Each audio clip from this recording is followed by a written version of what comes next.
Notre Dieu est merveilleux, vous pouvez vous rasseoir. Je serai encore une fois redevable à l'apôtre Paul. J'associe à ces remerciements la révérende scolastique, mon épouse, l'équipe qui m'a accompagné, ma fille aînée et un de mes collaborateurs, l'église du Gabon, pour l'honneur qui nous a été fait d'être ici. Je voudrais dire à l'apôtre, l'année prochaine, je viens avec un groupe de louanges, un groupe de jeunes et une grande délégation, plus grande encore. Je pense que c'est une plateforme stratégique et prophétique. Je salue avec beaucoup de respect tous les grands hommes et toutes les grandes femmes de Dieu, que ce soit les orateurs ou que ce soit les leaders locaux. Soyez bénis, soyez bénis, soyez bénis, soyez bénis. Au nom de Jésus. Je voudrais parler de la part du Seigneur pour édifier quelque chose, construire quelque chose sur le fondement de mon intervention de mardi. La première chose que je voudrais vous dire, et je l'ai entendu du prophète Emeka ce matin, et c'est réel. Tout à l'heure, quand j'écoutais l'apôtre, même quand il parle en Kiwanda, mon esprit comprend. Il y a quelque chose qui se passe dans mes entrailles. Je pense que je dois revenir pour apprendre cette langue. Mais il a dit quelque chose d'important. Celui qui vous parle est aussi théologien. Ma thèse de doctorat a pour thème l'historicité biblique. Non, je me suis trompé. Les origines négro-africaines dans l'historicité biblique. Et c'est l'un des objectifs. Parce que nous devons avoir des gens qui apprennent, qui ont des doctorats, qui soient des professeurs, pour qu'on restaure l'histoire de l'Afrique et la présence négro-africaine dans la Bible.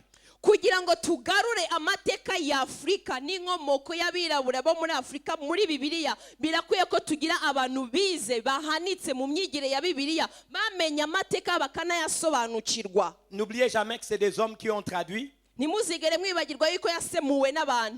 soit parce qu'ils étaient limités,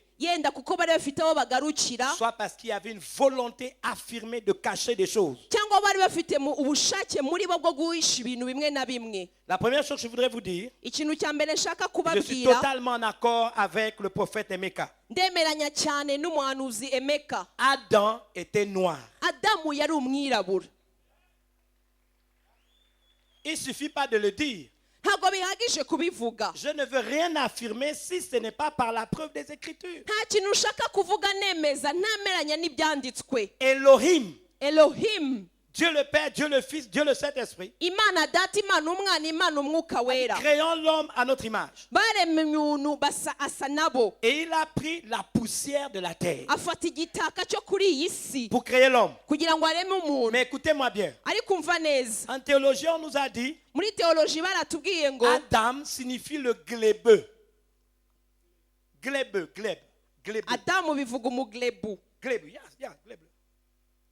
Glébeux, si vous le traduisez littéralement,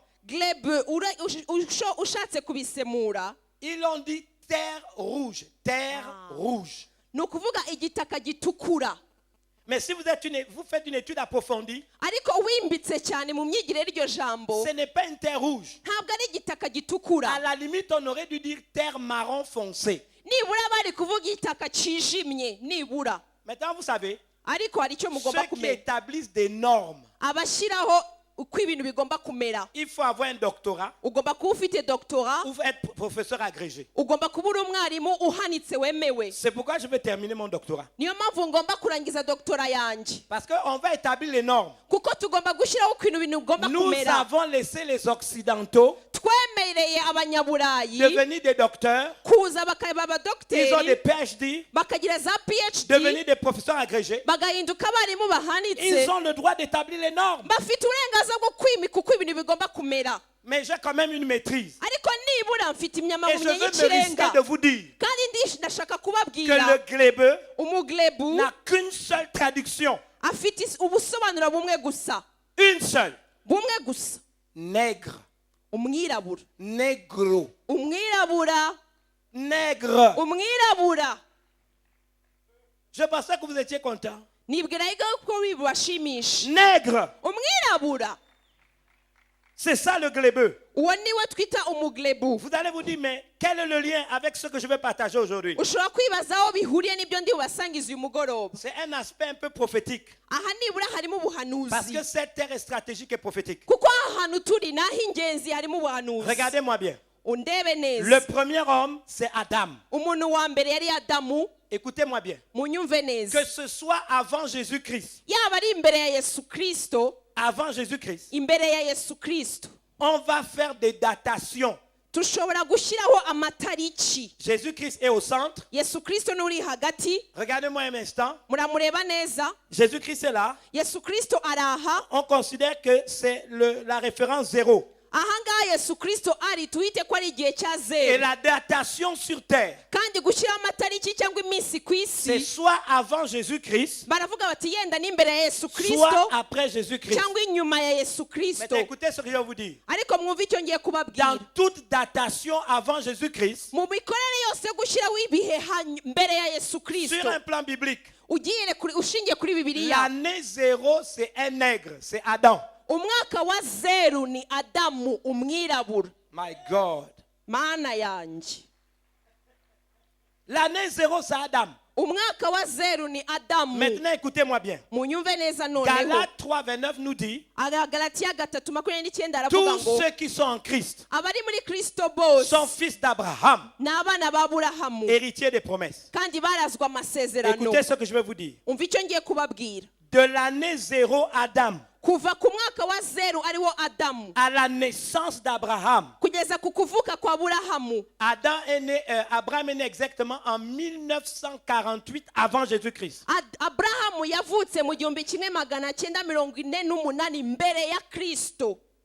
1948 avant Jésus-Christ. À partir de l'année 0 d'Adam, qui était nègre, jusqu'à sa naissance, 1948. Maintenant regardez, faisons un parallélisme des formes et regardons ce qui s'est passé en 1948 après Jésus-Christ. En 1948, le peuple d'Israël a récupéré sa terre. Écoutez, ça veut dire qu'il y a toujours un parallèle entre ce qui s'est passé avant 0, à partir d'Adam, un nègre, et 0 à partir de Jésus, à notre ère. Écoutez ça. Le même Abraham, à partir de l'année 0 d'Adam, est rentré, écoutez-moi bien, est rentré à Canaan en 2023. Maintenant, si je fais le parallélisme avec notre ère, 2023, à partir de 2016, c'est un cycle de 7 ans. C'est-à-dire, au moment où je vous parle, jusqu'à 2023, il y a 7 ans. C'est pas un hasard qu'on parle de Afrique, réveille-toi et brille. Pourquoi? De la même manière qu'Abraham est rentré dans Canaan en 2023 et que vous et moi, bien que nègres, nous sommes en Christ, fils d'Abraham, héritier des promesses. Vous devez comprendre que 2016 est une année stratégique, une année charnière, un nouveau départ qui nous permet de travailler maintenant dans ce cycle de 7 ans pour qu'en 2023 nous soyons totalement rentrés dans notre héritage. Est-ce qu'il y a des gens dans cette salle? Vous êtes en Christ. Donc fils d'Abraham. S'il est rentré à Canaan de l'année 0, à 2023, à partir des nègres, vous et moi, nous croyons au cycle de 7 ans. 7, le chiffre divin, la perfection. Nous avons un cycle. C'est pourquoi cette conférence est stratégique. Et la prophétie de ce matin, je l'ai aimée parce que c'est la vérité. J'ai entendu des témoignages hier. Dans plusieurs pays africains, il y a eu des conférences avec la même thématique. Je ne sais pas si vous l'avez entendu. Moi, je l'ai entendu. Moi-même, j'ai été au Cameroun, à Limbe, depuis 2001. Depuis 2001, nous faisons une conférence qui s'appelle Afrique, lève-toi et brille. Depuis 2001, dans l'est du Cameroun, avec le révérend Billy Lubanza. Mais on nous a dit, c'est un prophète. Quelque chose a été établi. C'est pourquoi c'est une année charnière. Et le prophète a dit, parce que les apôtres et les prophètes travaillent ensemble. Qu'est-ce qu'il a dit? Ce n'est plus Afrique, lève-toi. L'Afrique s'est déjà levée. L'Afrique s'est déjà levée. L'Afrique doit briller maintenant. Je crois en cette parole. Yaga hagurutse.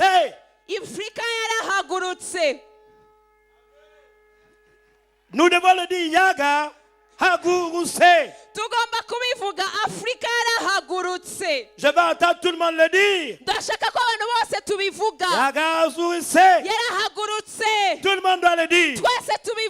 Dis-le à ton voisin. Dis-le à ton voisin. Je ne vous entends pas. Dites-le fort.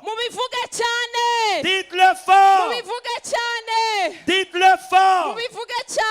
Dites-le fort. C'est important. Ce n'est pas un jeu. Dans la Bible, quand on fait la guerre, Dieu a dit qu'il se rappellera au souvenir de son peuple. S'il y a du bruit, vous devez le déclarer avec force. Je veux l'entendre. Lève-toi là où tu es, bouscule un voisin qui dort et dis-lui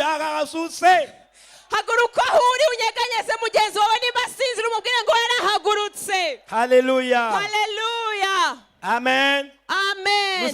Nous rentrons dans notre destinée. J'aimerais affirmer solennellement que l'Afrique est le choix de Dieu. Personne ne peut changer cela. Je vous l'ai dit hier, ou du moins ce mardi. La Bible dit formellement, je crois dans 2 Corinthiens 13:1, que toute affaire se règle sur la base de 2 ou 3 témoins, je crois. Je vous ai donné 3 preuves. Dans Marc 10:31, les premiers seront les derniers et les derniers seront les premiers. le monde entier a travaillé pour nous faire de nous des derniers. Dieu a permis cela parce que nous allons vers les derniers temps. Et dans les derniers temps, c'est l'Afrique qui sera première. L'Afrique va être première. L'Afrique va jouer les premiers rôles. Le fait d'être tombé si bas ne nous empêche pas d'être premiers. Le deuxième témoignage, d'un Corinthiens 1,27. Dieu choisit les choses faire pour confondre les forts. J'étais en 1985 à Bruxelles. Conférence ACP-CE Jeunes. ACP, c'est Afrique, Caraïbes, Pacifique. Et puis, à l'époque, Caraïbes, Pacifique. Et les autres, c'était Communauté économique européenne.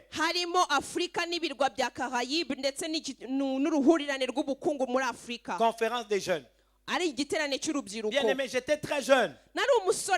En 1985. Et donc, je m'en vais à Bruxelles. Et quand nous rentrons dans la salle de conférence, regardez la fiche qu'ils avaient faite. Dans la même image, il y avait l'image qui représentait les jeunes européens.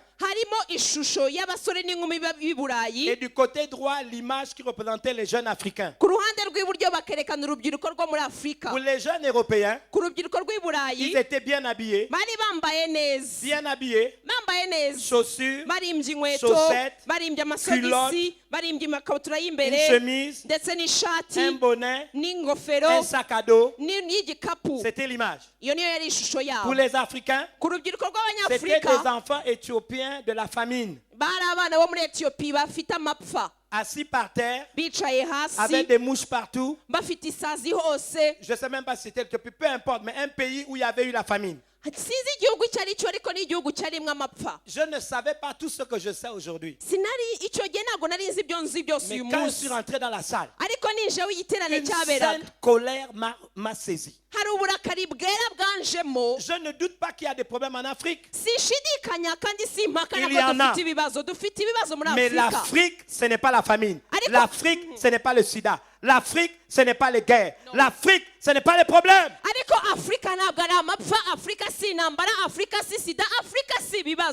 Je suis peut-être jeune à l'époque.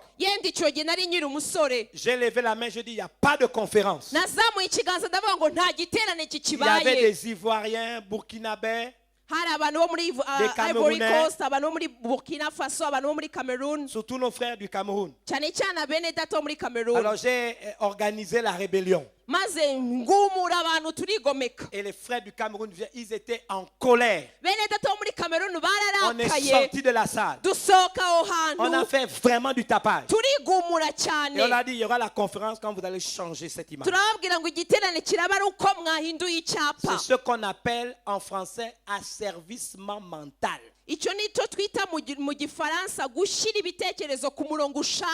Ça, c'était la deuxième preuve. Dieu choisit les choses faibles. Mais la troisième preuve puissante, dans Luc 23, 26, Simon de Cyrène. Cyrène, c'est une ville en Libye, à 120 km de Benghazi. Cyrène était sur protectorat romain. Mais dans le continent africain. Et à Jérusalem, je ne sais pas comment ça se passe. Cet Africain-là, la Bible dit il avait un champ. Il prospérait. C'est peut-être lui qui même livrait les tomates à tous les gens de là-bas. Et le jour où Jésus va à la croix, le gars là on le chope sur la route. Et on dit tu vas porter la croix derrière Jésus.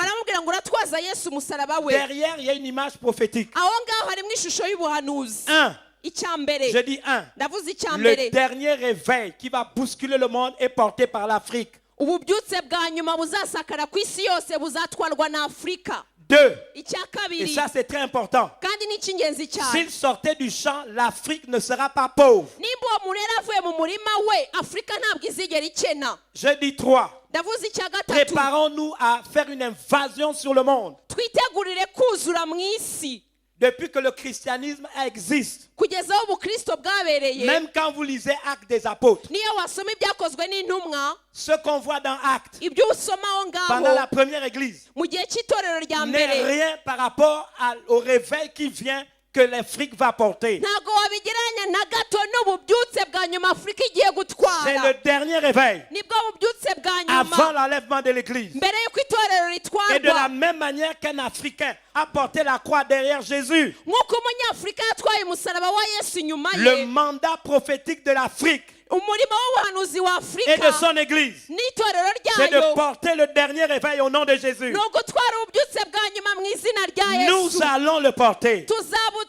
Nous allons envahir l'Europe, l'Amérique, l'Asie. Préparez-vous. Ces temps sont en train d'arriver. Alléluia. Je vous ai donc donné 3 témoignages. Mais avec Dieu, il ne faut pas se satisfaire. Il faut aller plus loin. Et le dernier, il y en a plein. Mais j'aimerais attester de la raison fondamentale qui fait que l'Afrique est choisie par Dieu. C'est parce que quand Jésus était bébé, et qu'un tyran, un dictateur voulait le tuer, Dieu a refusé que Jésus aille en Amérique. Dieu a refusé qu'il aille en Asie. Dieu a refusé qu'il aille en Europe. Il est allé se cacher où? Mais dites-moi, c'est vous qui je vous parle. Dites-moi, il est allé où? Il est allé où? En Égypte. Même s'il était Dieu, corporellement c'était un enfant. Quelqu'un voulait le tuer. Et l'Afrique a ouvert ses bras pour protéger le Seigneur du monde. Jésus n'a jamais oublié son enfance en Afrique.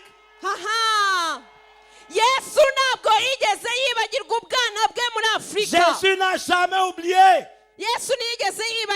C'est en Afrique qu'il était enfant, il a mangé les arachides. Il a mangé le pundu. Il a mangé le tsombe. Il a joué. Il s'est promené. Et il était entouré de petits enfants africains. Et là, à la droite de Dieu le Père, il a pris un engagement. L'Église ne peut pas être enlevée si l'Afrique n'est pas restaurée.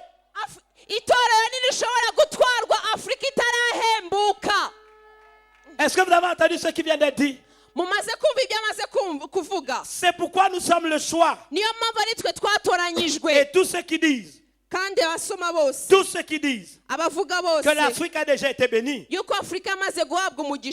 apostole, recevoir Jésus. Et la Bible dit il est resté là jusqu'à. Vous lirez ça dans la Bible, dans Matthieu chapitre 2. C'est pourquoi ce soir j'ai à cœur de dire Afrique, quelle est la voix qui fait autorité dans ton existence? Je parle à l'Afrique. Quelle est la voix qui fait autorité? Je parle à chacun d'entre nous à l'échelle individuelle de nos vies qui représentons l'Afrique. Quelle est la voix qui fait autorité? Quelle est la voix qui fait autorité dans ta vie? J'aimerais en parler pour conclure. La première chose que je voudrais vous dire, je veux le dire de manière forte, la restauration de l'Afrique passe par l'Église d'Afrique. Passe par l'Église d'Afrique.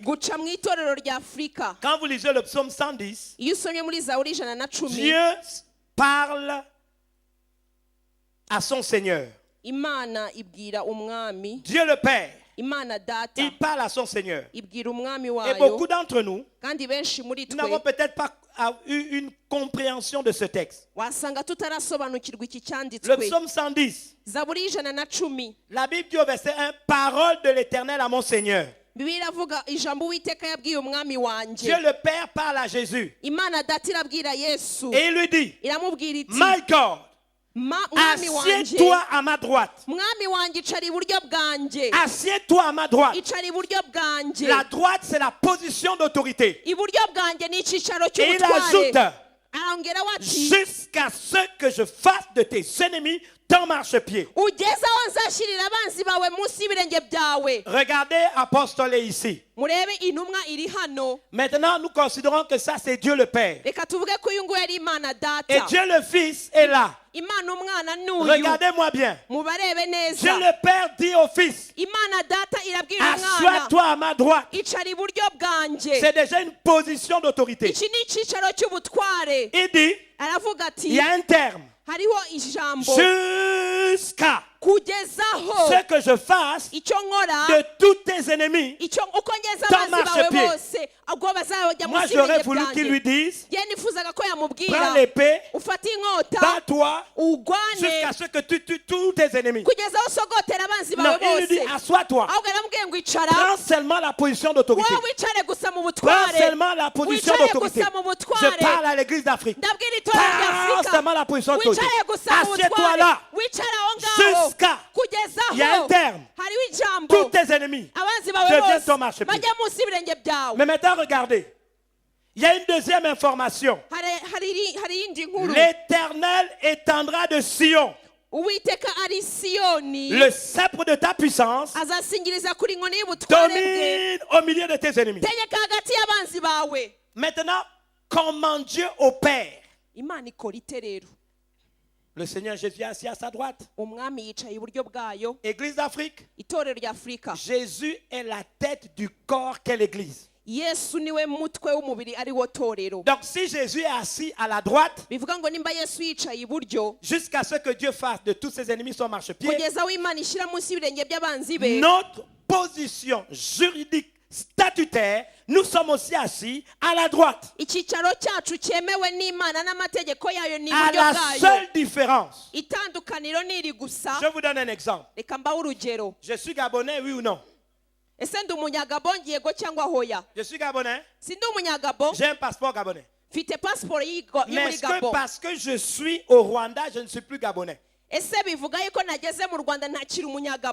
je peux en même temps avoir un statut de Gabonais et aller dans n'importe quel pays africain. C'est pour ça que je dis, nous sommes assis avec lui à cette position d'autorité, à la droite de Dieu le Père. Mais le sceptre d'autorité, littéralement le bâton du commandement, est donné à l'église. Nous sommes spirituellement assis avec lui. Nous sommes statutairement, juridiquement, spirituellement dans la même position d'autorité. Mais dans la pratique, peu importe le pays où est à l'église, le bâton du commandement, le bâton du commandement, le sceptre de l'autorité, le sceptre de la puissance qui permet à Jésus de dominer sur ses ennemis, c'est vous et moi qui l'exerçons. C'est vous et moi qui l'exerçons. Vous devez prendre conscience de ça. Donc, Jésus ne va pas descendre pour faire ce que vous et moi nous devons faire. Toute autorité lui a été donnée dans les cieux, sur la terre, sous la terre. Il le dit dans Matthieu 24. Et dans Luc, il dit, voici je vous donne le pouvoir de marcher sur les serpents, sur les scorpions, sur toute la puissance de l'ennemi, et rien ne pourra vous nuire. Est-ce qu'il y a des gens qui sont là? Nous avons l'autorité. Nous tenons sur nos mains le bâton du commandement. Pour que Jésus domine au milieu de ses ennemis. Les ennemis qui ont humilié l'Afrique. Les ennemis qui ont humilié l'Afrique. Qui l'ont exploité. Qui l'ont déstructuré. Nous devons, Église d'Afrique, user du bâton du commandement. C'est à nous que le bâton a été donné. Et quand nous en usons, nous permettons à Jésus de dominer. Ouvrez votre Bible dans 1 Samuel chapitre 17. Le révérend Mengistu a commencé à lire cette histoire hier, mais je voulais lui dire, mais pourquoi tu ne conduis pas? Je voulais lui dire depuis lui, mais parle de ce texte. Je vais terminer en vous parlant de ce texte. J'aimerais vous dire quelque chose. Si vous lisez ce verset, c'est l'histoire de David contre Goliath. J'aimerais que vous élevez un peu votre intelligence, que vous l'élevez un peu plus en esprit, pour comprendre qu'il y a encore des Goliaths qui nous intimident aujourd'hui. Il y a encore des Goliaths. Tout défi qui te semble grand. Tout ce qui t'empêche d'entrer dans ta destinée. Toute chose qui t'intimide. Au point de te paralyser par la peur. Est un Goliath que tu dois tuer.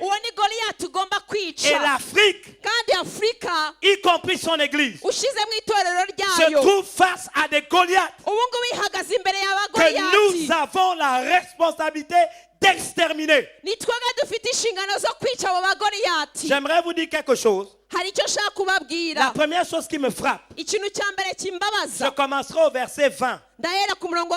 L'histoire, vous la connaissez. Je ne suis pas payé par Dieu pour lire la Bible à votre place. Mais on nous dit que David se leva de bon matin. Il laissa les brebis à un gardien, prit sa charge. Oh my God. Vous pouvez remplacer charge par pris son fardeau. Prit son fardeau et partit comme Isaïe le lui avait ordonné. Regardez, David c'est un pasteur. My God. Et Isaïe c'est son père. Comme Dieu est notre père. Donc, élevez-vous un peu en esprit. Voyez David comme un leader dans l'église, un pasteur, et son père qui est dans les cieux lui donne un ordre. Écoutez, église. Dieu ne donne pas beaucoup aux enfants de Dieu qui n'ont pas de fardeau pour leur nation.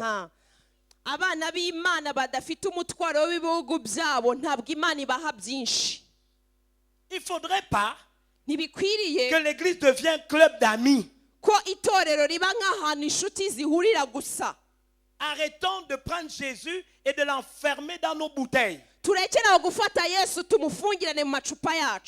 N'avons-nous pas honte? La Bible dit que Dieu a aimé le monde, qu'il a donné son Fils unique pour que le monde soit sauvé, pour que l'Afrique soit sauvée. Et qu'est-ce que l'Église a fait? Elle a pris Jésus, l'a enfermé dans une bouteille, l'a bloqué dans sa religion. Jésus est prisonnier et nous continuons à danser dans l'Église. Et le pays est détruit. C'est comme ça que des chrétiens m'ont dit. Mais pourtant, nous avons prié au Congo. Nous avons prié en Côte d'Ivoire. Nous avons fait les jeûnes et les prières. Mais la guerre est quand même venue.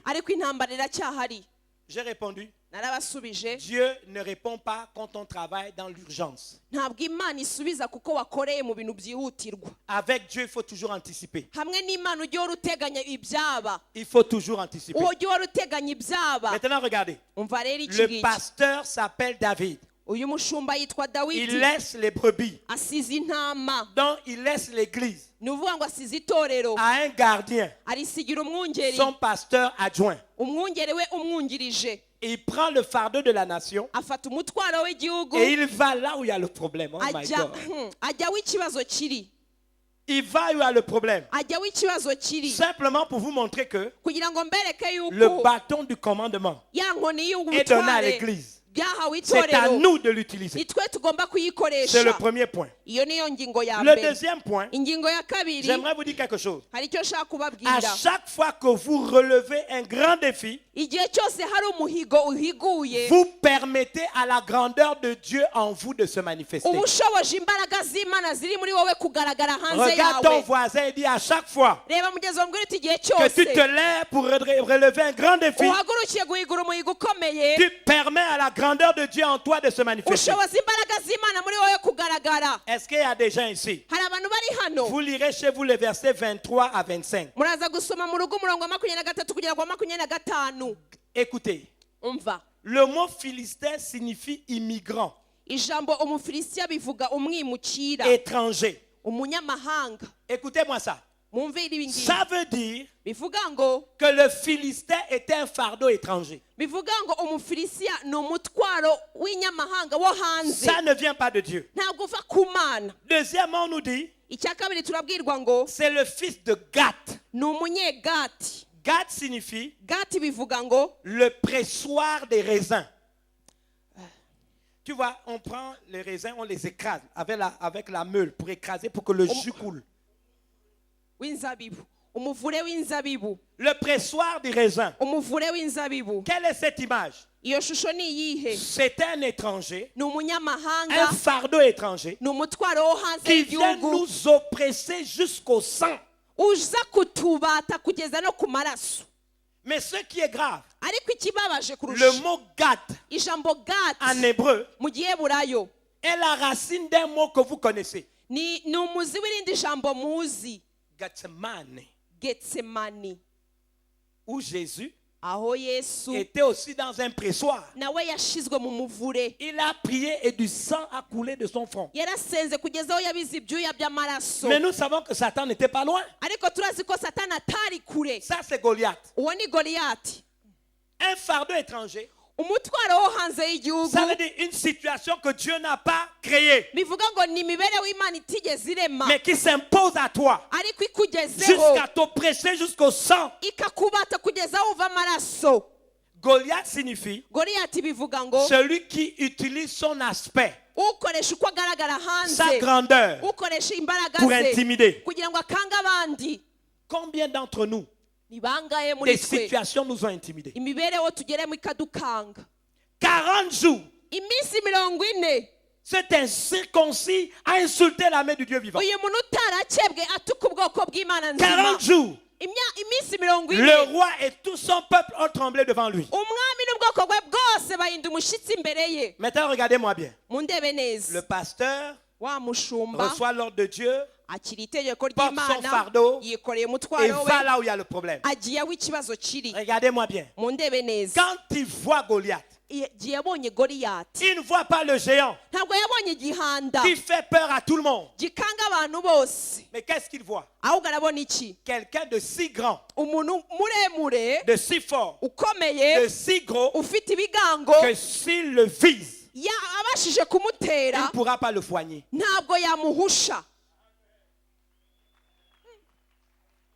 Qu'est-ce que tu vois face à tes défis?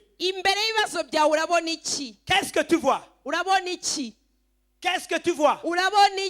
La Bible dit, je crois dans le Proverbe 23, l'homme est tel que sont les pensées de son âme. J'aimerais te dire quelque chose. Ce que tu vois, c'est ta possession.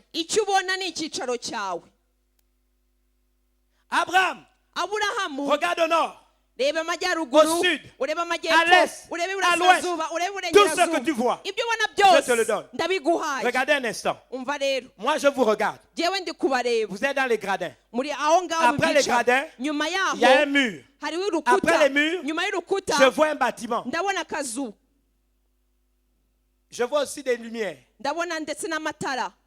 Mais je peux décider, au-delà de ce que je vois avec mes yeux physiques, de voir par la foi jusqu'à l'hôtel 1000 collines. Ce que je vois, c'est ce que Dieu me donne. Je peux donc déterminer ce que je veux. Oui, c'est un problème. Oui, c'est un géant. Oui, il est impressionnant. Mais c'est ma vision qui va déterminer la suite du combat. L'Afrique doit changer sa manière de voir. Est-ce qu'il y a des gens là? David, vous lirez ça chez vous. 23 à 25. On dit un Philistin de Gath, nommé Goliath. On nous donne qui il est. Il a des armes. Vous savez, sa taille, c'est 3 mètres 12. Sa lance, 60 kilos. Le casque qu'il a sur sa tête, 16 kilos. C'est un costaud. Quelquefois, il y a des problèmes qui se présentent devant nous. Bien aimé, c'est seulement pour t'impressionner. Mais si tu changes de vision et que tu dis que derrière ce problème, celui qui est en moi qui est plus grand que celui qui est dans le monde va se révéler et j'aurai le dessus. Tu iras de victoire en victoire et tu vivras ta destinée. Premier point. C'est l'église qui est la solution. Deuxième point, relève les défis. Va vers les défis. Plus le défi est grand, attaque-toi au défi. N'aie pas peur et tu verras que Dieu est plus grand que ton défi. Troisième point, ça je veux taper l'Afrique là-dessus. Tout problème qui n'a pas de solution n'a jamais été un problème.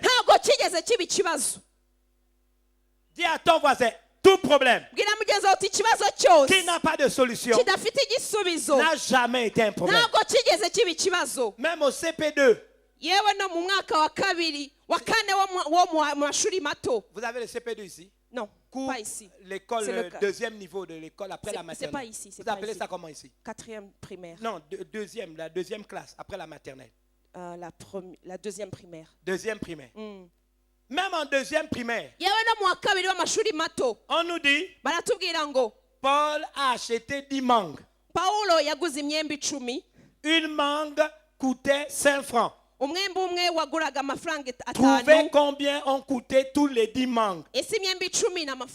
Ça, c'est le problème. Ensuite, on allait à la solution. Les 10 mangues ont coûté 10 mangues fois le prix d'une mangue, 5 francs, égale 50 francs. Et on met en bas solution 50 francs. Si vous étiez à l'école, levez la main. Vous n'avez pas fait ça à l'école? Dis à ton voisin en criant fort. Tout problème. Dis-le, tout problème qui n'a pas de solution n'a jamais été un problème. Les Africains se créent des problèmes où il n'y en a pas. C'est pourquoi chez nous les Occidentaux, dans ma langue paternelle, on dit les bibambes. niyo mpamvu iwacu i Burayi aho ngaho niti iwacu mu rurimi rwacu hari ibyo twita bibamba et nous les noirs on dit banombi. natwe abanyafrika tukavuga banombi. Mais les bibambes, ariko ababibamba ils savent barabizi comment nous manipuler. uburyo badukoresha. Il n'y a pas de problème. nta kibazo gihari. Mais nous créons des problèmes. ariko nitwe twishakira ibibazo. Même nos dirigeants ne comprennent pas ça. n'abayobozi bacu ntibabyumva. C'est quand même bizarre. ntabwo byumvikana. Vous lirez dans la Bible vous-même. Mwabyisomera muri Bibiliya. Au verset 26. Ku murongo wa 26. David entend ce gars l'insulter. Dawidi yumva uwo muntu atuka ubwoko bw'Imana. Mais les autres ont déjà entendu ça 40 ans. Abandi bari bamaze iminsi 40 Mais lui babyumva. il dit, Ariko aravuga ati, que fera-t-on à celui qui tuera ce Philistin et qui ôtera la honte de dessus le peuple d'Israël? uzica uwo Mufilisitiya agakuraho Isirayeli igitutsi bazamugororera bate? Il pose un problème Arabaza ikibazo parce qu'il pense être une solution. kuko yibwira ko ari we gisubizo. Qu'est-ce qu'on va faire? Bazamugira bate? Si vous me dites, Nimumbwira je vais vous donner la solution. ndaza kubaha igisubizo. Est-ce qu'il y a des gens dans la salle? Hari abantu bari hano, Est-ce qu'il y a des gens dans la hari salle? abantu bahari. Que fera-t-on? Bazamugira bate? Écoutez, Umva, le troisième point, ingingo ya gatatu, mettez ça quelque part. mugiraho muyandika. Ouais, moi, je suis un prédicateur, je suis un pasteur, c'est vrai. Ndi umushumba ni n'umuvugabutumwa nibyo. Et vous devez imaginer que je gère tout le temps les problèmes. Mushobora kuba mwibwira yuko buri gihe cyose mbaza ibibazo. Demandez à mes collaborateurs. Tout le monde dit oui, mais si tu vas voir le révérend, il va te dire il n'y a pas de problème. Mubaze abo dukorana igihe cyose baravuga ngo iyo ugiye kureba umureva bambadinga arakubwira ngo nta kibazo gihari. Je vous donne un exemple. Reka mbaho urugero. Quelqu'un vient en courant vers moi. Umuntu aje yiruka nka Et puis il me dit, arambwira oh ati, pasteur, j'ai mushumba fait un songe. J'ai vu qu'on narose s'égorgeait la tête. nabonye Le bakuniga sang coulait partout. amaraso Oh aratemba pasteur, hose. pasteur. Umushumba Je lui pose une question. kibazo Qu'est-ce que tu as fait? wabigenje ute? Il dit non, je suis venu vous dire. aravuga ati mvise Je lui nabikubwira réponds, gusa. Namusubiza c'est pas un problème. si ikibazo rero. Mais pasteur, il faut être sérieux. Ariko mushumba ugomba kwitonda. Je lui dis, Ndamubaza, c'est toi qui as fait le rêve. ni wowe warose? Moi, je n'ai pas fait le rêve. Jye sinarose. Je dors tranquille. Rero ndasinzira Et n'amahoro. je lui dis, c'est ton problème. Ndamubwira ni icyo kibazo ni C'est pas le mien. icyawe si Mais icyanjye. pasteur, c'est toi que j'ai vu. Ariko se mushumba ko rero nabonye mu nzozi. J'ai dit peut-être, Ndamubwira ni yenda, mais quelquefois aussi, ariko rimwe na rimwe peut-être c'est toi qui on va égorger. yenda wasanga ari we bari bunige. On a seulement mis ma tête pour que tu prennes le problème au sérieux. Bakiriyeho umutwe wanjye gusa kugira ngo wumve ko ikibazo Et gikomeye. je lui dis encore, Mwongeraho le jour que quelqu'un voudra m'égorger, umunsi hari umuntu uzashaka Mon Dieu va kuniga, m'avertir. Imana yanjye donc izambwira. si tu as vu Nimba que tu wabibonye n'as pas prié pour ta propre vie, kandi ukaba utasengeye tu es ubugingo en bwawe, danger. wowe uri wowe Mais si tu viens me mettre ce fardeau-là, ariko niba ushaka kunkorera uwo pour mutwaro moi, ce n'est pas un problème. kuri jyewe si ikibazo, Ce n'est pas un problème. ntabwo ari ikibazo. Même le diable, quand il parle, N'umwanzi yavuga j'étais un jour dans l'avion rimwe na rimwe mu ndege et j'entends la voix vraiment clairement. numva ijwi ryumvikana, Je vais te tuer. ngiye Tu kukwica, vas mourir. ugiye gupfa, L'avion va exploser. indege igiye guturika. J'allais en mission. Nari ngiye mu butumwa, J'ai fermé les yeux 2 minutes nafunze amaso yanjye w'iminota et ibiri, j'ai cherché dans ma JBCR spirituelle shaka mu ruhago rwanjye rw'umwuka le verset biblique que j'allais appliquer. ijambo ngiye gukoresha ryo muri Bibiliya. Et le texte qui est venu tout de suite, Ijambo ryahise c'est riza Apocalypse 1, 16 à 18. ibyahishuwe igice cya mbere C'est umurongo wa lui qui 16 tient n'uwa les clés de 18. la mort et du séjour des Alléluia. morts. Ufite imfunguzo z'urupfu n'ikuzimu. Donc j'ai dit à Satan, Nabwiye Satani, dis-moi un peu. mbwiraho gatoya, Là, je m'en vais là. aho ngiye C'est mon patron qui m'envoie. ni databuja Mais wanyohereje. dans Apocalypse, il est dit, Ariko mu byahishuwe le aravuga patron ngo là qui m'envoie, umubosi c'est wanyohereje lui qui tient les clés de la mort niwe ufite imfunguzo et du z'urupfu séjour des morts. ndetse Bon, n'ikuzimu. maintenant, Ubu rero peut-être je me trompe. yenda ndibeshye, C'est toi qui tiens les clés ou c'est lui? ese niwe ufite imfunguzo cyangwa niwe uzifite? Réponds-moi. Subiza, Écoutez-moi bien. umva neza. Au moment où je suis devant vous, il ne m'a pas encore répondu. Muri ubu ngihagaze imbere yanyu Satani ntaransubiza. Dès que j'ai dit ça, Nyivuga uwo murongo il a redonné une deuxième attaque. yahise yubura Je vais umutwe, tuer ta femme et tes enfants. ngiye kukwicira umugore n'abana. Pendant que tu parles là, Mu gihe ugiye j'ai encore cherché. nongeye Et je suis ndashaka tombé sur Luc 11. ngwa kuri Luka 11. Si un homme fort et bien armé Iyo umugabo w'umunyembaraga afite intwaro garde sa zose maison, akarinda inzu tout ye, ce qu'il possède, ibyo afite et en byose sûreté. bikaba biri mu Je lui ai maintenant mutekano, dit, noneho pour les ndamubwira tuer, kugira ngo faut bice d'abord me tuer. nuko wabanza Si ukanyica. tu me tues, Nunyica je suis sûr qu'ils auront des problèmes. aho ngaho bazaba bafite ibibazo. Au moment où je vous parle, Ubu ngubu nyivugana ma nawe, femme et mes enfants, ils sont là quelque part. umufasha wanjye n'abana banjye baracyahari. Il faut d'abord qu'il me tue. Agomba kubanza Mais kunyica puisqu'il ne jewe, peut pas me tuer, ariko kuko atabasha parce que kunyica, la seule personne qui décide de ma vie, umuntu wenyine ufite ijambo rya nyuma ku buzima bwanjye quel est son nom? yitwa nde? Quel est son nom? Yitwa nde? 4e point. Ingingo ya 4, Écoutez, Mwumve. Détournez-vous de toutes les personnes qui vous découragent. Mutere umugongo ababaca intege bose. Je vais choquer certains. Hari abo ngiye gukanga hano. Certains d'entre vous, vous devez même changer de ville. Vous devez quitter Kigali pour aller dans une autre ville travailler. Bamwe muri mwe muzasabwa no kwimuka mukava i Kigali mukajya ahandi. Certains, vous devez changer de quartier. Bamwe muri mwe mugomba guhindura aho mutuye. Certains d'entre vous devez même changer des amis. Vous changez vos relations. Bamwe muri mwe muhindure n'inshuti n'abo mugendana. David voit son frère. Ubuzima bwawe burabona. Dawidi abona mwene se. Il a dit, que fera-t-on? Aramubwira ati baramugira bate? Tout le pays depuis 40 jours.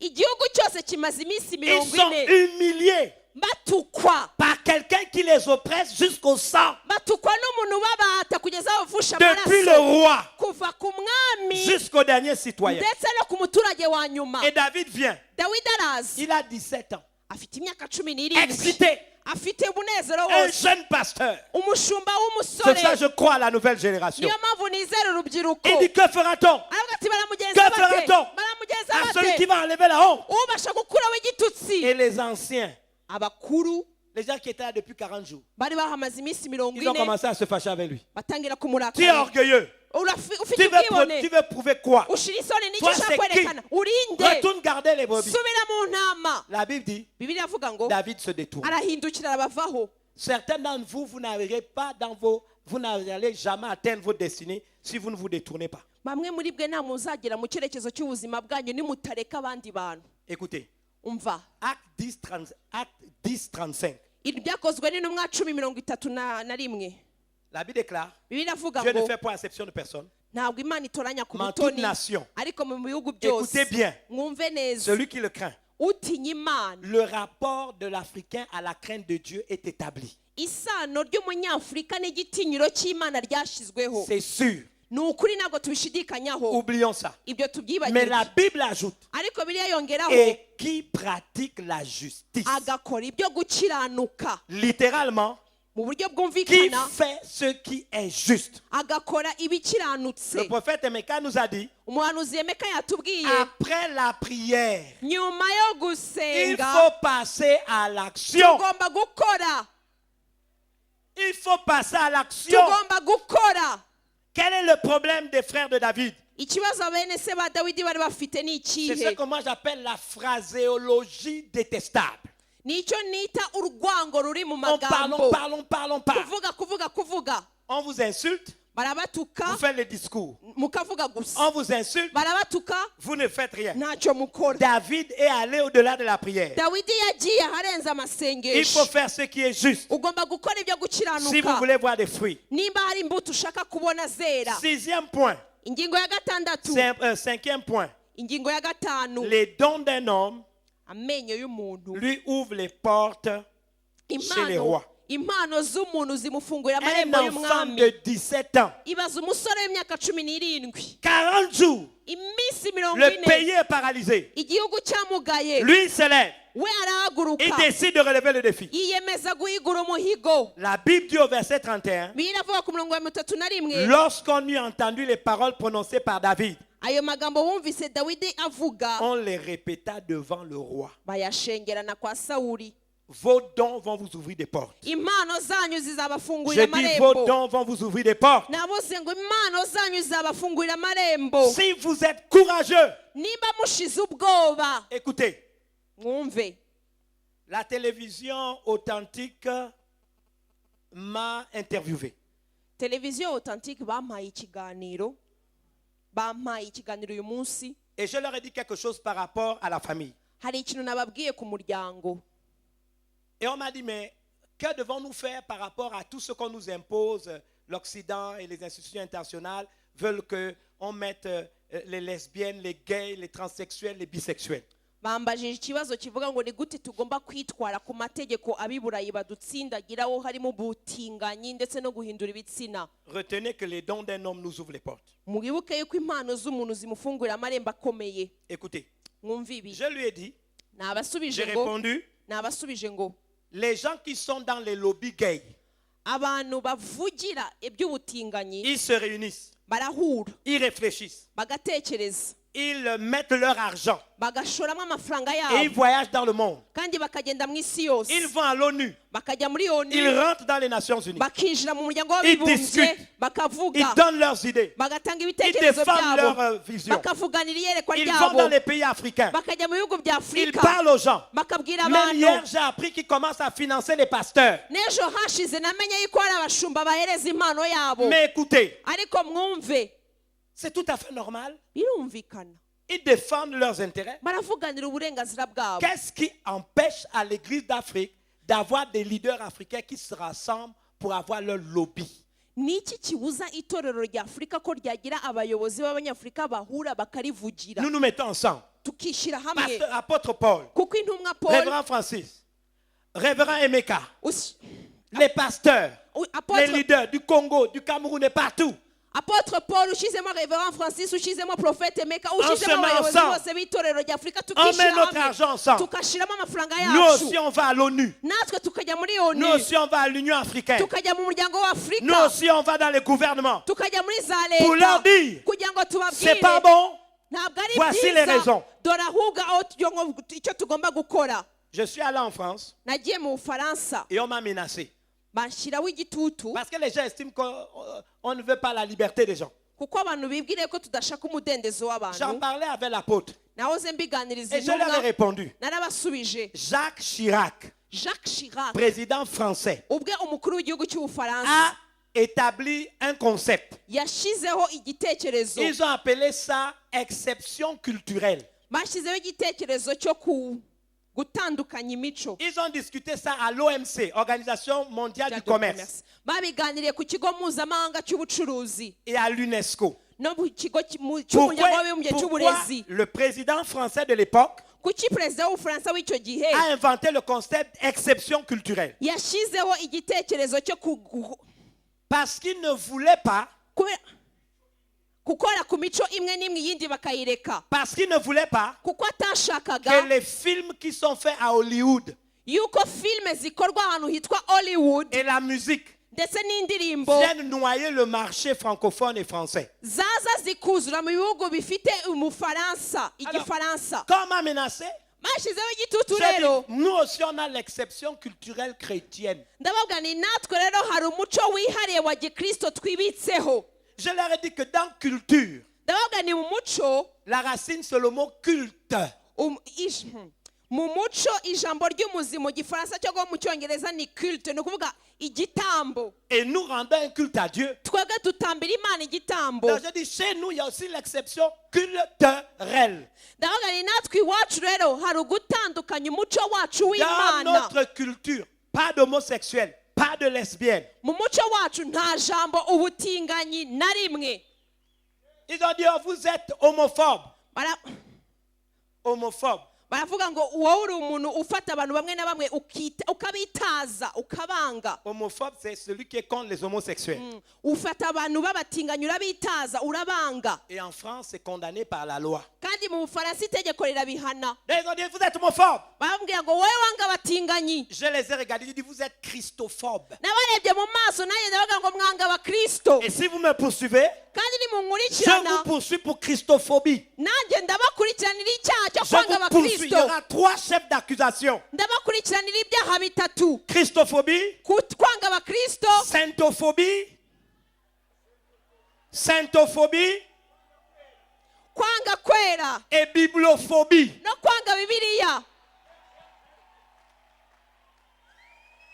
S'ils peuvent nous amener au tribunal, on va aussi les amener. nibanjyana mu rukiko natwe tuzabajyana mu rukiko Parce que Dieu nous a donné la bouche pour qu'on soit dans un esprit muet. kubera ko ntabwo imana yaduhaye akanwa ngo tube ibiragi D'abord, lui-même dans l'Apocalypse, il dit, je te combattrai avec l'épée de ma bouche. kuko nawe mu byahishura aravuga ngo nzakurwanya n'inkota iva mu kanwa Nous kanjye avons des épées dans notre bouche. mu kanwa kacu dufitemo Donc inkota si au Rwanda, à Kigali, on t'accuse d'homophobie, accuse-les de christophobie, accuse-les de saintophobie et accuse-les de bibliophobie. hano mu rwanda nibagukurikiranira kwanga ubutinganyi nawe uzabakurikirane mu rukiko ubarega kwanga ubukristo On va même ubarege ajouter- kwanga kwera ubarege kwanga On bibiliya ajoute un 4e chef d'accusation, véritéphobie. reka twongereho n'icyaha cya kane kwanga ukuri Parce qu'ils n'aiment pas la vérité. kuko badakunda ukuri Est-ce qu'il y a des gens dans la salle? hari abantu banyumva? Écoutez, Mwumve le 6e point. ingingo ya gatandatu. Ça, c'est intéressant. Ahangaha iratangaje. Vous voyez, David est resté ferme. Dawidi yihagazeho. Le mot qui m'intéresse dit que personne ne se décourage à cause de ce Philistin. Ikintu cya mbere nshishikaje nta muntu n'umwe Ton ugomba gucika intege. serviteur ira se battre. Ntihakagire ukurwa umutima nawe mugaragu wawe ngiye kurwana n'uwo La Bible mufilisitiya. dit à celui qui est ferme dans ses sentiments, Bibiliya ibwira umuntu wihagazeho mu Dieu byo accorde la yumvira. paix et la sécurité. Imana imuha amahoro no gutekana. Église d'Afrique, Itorero rya Afurika, soyons fermes reka et twihagarareho soyons déterminés. kandi dushinge imizi. Notre Dieu combattra pour nous. Imana yacu izaturwanirira. Soyez fermes et Mwihagarareho déterminés. kandi mushishikare. Ceux qui sont avec nous sont plus nombreux. Abari kumwe natwe nibo benshi Et avec Dieu, nous formons la majorité. kandi hamwe n'Imana nitwe benshi. 7e point, Ingingo ya karindwi très intéressant. iratangaje cyane. Je voudrais vous dire, Hari icyo nshaka kubabwira. nous devons accumuler des preuves de notre foi. Tugomba kugwiza ibimenyetso by'ukwizera kwacu. Ne négligez pas les expériences victorieuses avec Dieu. Ntimuzigere mwirengagiza umuntu wanyuze mu ntambara akayinesha. J'aime une version de la Bible d'Hébreux 11, verset 6. Hari Bibiliya nkunda muri mu Baheburayo 11:6. Or, sans la foi, Nta kwizera il est impossible de lui être agréable. ntibishoboka kunezeza Imana. Et j'aime la suite. Kandi nkunda ibikurikiraho. Celui qui s'approche de Dieu Uwegera Imana doit avoir dans son cœur agomba kuba afite mu mutima we sa preuve personnelle de son existence. ikimenyetso cye bwite kimenyesha ukwizera kwe mu buzima bwe. Le pasteur va enseigner. Umushumba agiye Le pasteur va kwigisha. prêcher. Umushumba Les azabwiriza. hommes de Dieu vont t'imposer les mains. Abakozi Imana bazakurambikaho Mais ibiganza. ta vie chrétienne sera solide Ariko ubuzima bwawe bwa gikristo si buzahama toi-même tu accumules des preuves de l'existence de Dieu dans ta vie. ari uko wowe ugwisha ibimenyetso byo kubaho kw'Imana mu buzima bwawe. L'église d'Afrique est faible. Itorero rya Afurika rifite intege nke. C'est pourquoi des sorciers se transforment en pasteurs. Niyo mpamvu hari abarozi bahinduka abashumba Oh, il y a quelqu'un b'itorero. qui est venu, tout le monde court dans ce sens-là. Hari umuntu Oh, il y a waje quelqu'un qui est venu, tout le monde va dans ce sens-là. ngo umuntu yaje gukorera Imana bose bakamuganiraho. Umuntu waje gukorera Imana bose bakamuganaho. C'est ça qu'on est faible. Niyo mpamvu turi Il abanyantege y a nke. des choses que je sais de Dieu. Hari ibintu nzi ku Mana. Le diable peut se mettre devant moi. Satani ashobora guhagarara imbere Il ne yanjye. pourra pas changer ce que je connais de mon Dieu. Icyo namenye ku Mana ntabwo yagihindura. L'épreuve peut venir. Ndakubwira ikimenyetso Des gifatika. circonstances difficiles peuvent venir. Ibihe bikomeye bishobora Mais kukugeraho. dans ma vie, j'ai accumulé des preuves Ariko iyo mu buzima bwanjye naguhishe de la ibimenyetso fidélité de Dieu. by'ukuri kw'Imana. Et quand les épreuves arrivent, Kandi iyo ibigeragezo je bije regarde l'épreuve en face mpita ntangana et nabyo je lui dis, nkabibwira le ngo Dieu qui m'a délivré de la mort, ya Mana yanyijije le urupfu, Dieu qui m'a sauvé d'un incendie, ya Mana yanyishe le inkongi Dieu qui m'a y'umuriro, sauvé d'un assassinat, ya Mana yanyishe le Dieu qui m'a ubwicanyi, gardé jusqu'aujourd'hui, ya Mana yanyijije me kugeza gardera n'uyu munsi. encore. Na n'ubu iracyandinze. Est-ce qu'il y a des gens qui m'entendent? Hari abantu banyumva. Il a des preuves. Afite ibimenyetso. Il a dit, ne vous inquiétez pas. Yarababwiye ngo nimugire ubwoba. Aujourd'hui, c'est Goliath. Uyu munsi ni Goliyati. Mais hier, c'était le lion. Ariko ejo hashize yari intare. Avant-hier, c'était l'ours. Ejo bundi yari indubu. Le même Dieu qui m'a donné la Ya victoire. Mana yamaye Il ubutsinzi. reste le Dieu des vivants. Iracyari Imana Je nzima. suis capable de relever ce défi. Shoboye guhigura uyu Je muhigo. suis capable Shoboye d'accumuler les preuves kugwiza ibimenyetso pour pouvoir vaincre les prochaines épreuves. kugira ngo ubashe kunesha ibindi Dites Amen bigeragezo. 2 fois. Vuga amen inshuro ebyiri. 8e point, il en reste 2. 8e point. Ingingo ya munani hasigaye ingingo ebyiri. Sortir des anciens chemins. Kuva mu nzira za kera. Sortir des anciens chemins. Kwivana mu nzira za kera. Pasteur Emeka nous a dit mystifier les anciennes anecdotes. Umushumba Emeka yatubwiye ngo gukura icyo twita ubwiru mu bitekerezo bya kera. Et l'apôtre Paul nous a dit de sortir des systèmes du monde. Intumwa Pawulo yatubwiye ngo tuve mu mikorere y'isi. Il y a un verset qui doit vous parler. Hari umurongo ugomba kubabwira. Apocalypse 18:4. Ibyahishuwe La Bible dit, 18:4 biravuga ngo sortez du milieu de mon peuple, muve mu bakobanyi afin que kugira ngo vous ne participiez point à ces péchés mutifatanya n'ibyaha bye et vous n'ayez pas part à ces fléaux. kandi nimuzagibweho n'ibyago bye. À Libreville, il y a eu une épidémie de chikungunya. Libreville hateye icyorezo cya shukumbunia. C'est une fièvre Ni umuriro qu'elle vous saisit, ugufata elle vous paralyse et ukakumugaza vous devenez comme ça. ugahinduka ikimuga. Ça vous rattrape en une journée. Bigufata mu munsi umwe Vous gusa commencez à voir les membres qui sont bloqués. ugatangira kumva ingingo zifunganye Et ça a fait des ravages il y a quelques années. kandi byinshi abantu benshi hashize imyaka. Donc un jour, réunion de prière, Umunsi umwe duteranye dusenga les gens ne sont pas à l'église. abantu ntibaza mu Une bonne rusengero. partie. Igice kinini Les réunions cy'abantu de la semaine. muri aya materaniro y'icyumweru. Bon, finalement, Noneho j'ai l'information qu'il y a beaucoup de frères, pasteurs, vraiment, et le Tchungunga les a attrapés. maza kumbwira amakuru ngo bene data urabizi ucukumbuniya yabafashe. Moi-même, j'ai attrapé la fièvre. Jewe ubwanjye uwo muriro Mais j'ai waramfashe. commencé à me battre. Aba- J'ai commencé à me battre. ntangira kurwana. Qu'est-ce que j'allais dire à mes fidèles qui avaient attrapé la maladie? Ba bandi b'abakristo banjye bari barwaye iyo ndwara nari J'ai dit kubabwira non, iki. ça ne peut pas me toucher. ndavuga ni jewe ntabwo Et j'ai yankoraho. prophétisé. Ndahanura. J'ai dit toute maladie qui me touche, ndavuga ngo indwara yose ishaka mon kumwongeraho corps devient un poison pour lui. umubiri wanjye uhindukirira uburozi. Maintenant, regardez ce qui s'est passé. ariko dore icyabaye. Cette partie est très importante. iki gice ni icy'ingenzi cyane. Tout le monde abantu bose était convaincu bari que bemejwe c'était normal. yuko byumvikanaga. Dans le dimanche, ku cyumweru vous savez, si vous voulez attraper vos fidèles, il faut être très sage. muri icyo cyumweru baraza barambwira ngo J'ai niba ushaka fait, kwifatira abakristo ugomba kugira ubwenge. une petite voix, nakoresheje akajwi gato, la voix du pasteur gentil. ijwi ry'umushumba utuje w'umugwaneza. Tous les frères qui ont eu le chikungunya, bene data bose barwaye venez cukumbunya devant, nous allons prier. muze imbere Oh, nous dusenge. allons prier. turaza Vous imaginez gusenga. que tous ceux qui ont eu sont venus en courant. murabizi ko abari barwaye bose baje biruka. Maintenant, je les ai regardés. ariko mbarebye Ah bon? koko Vous avez eu le chikungunya? mwarwaye cukumbunya. Expliquez-moi comment c'est arrivé. mumbwire uburyo byabaye. Oh, pasteur, c'est l'épidémie. mushumba ni icyorezo J'ai cyateye. ouvert ma Bible au psaume 91. fungura bibiliya yanjye muri zaburi ya La Bible mirongo dit icyenda na que 1000 rimwe. tombent à ton côté, 10 000 à ta droite, tu ne seras pas atteint. igihumbi bagwe iburyo, inzovu bagwe Même si ibumoso la ntabwo peste vole en uzakorwaho. plein jour, nubwo baza même si la peste vole en plein jour, nubwo icyo cyorezo cyaza mu minsi 20, ça ne veut pas dire qu'on ne doit pas prendre des dispositions. ntibivuga yuko tutagomba Mais kukirinda. je vous dis de la part de l'Éternel, ariko ndavuga mbivugishwe vous n'êtes n'uwiteka. pas obligé d'être d'accord avec la pensée générale. ntabwo mugomba kwemeranya n'ibitekerezo rusange by'abantu C'est benshi. très important. ni iby'ingenzi cyane. Regardez Saül.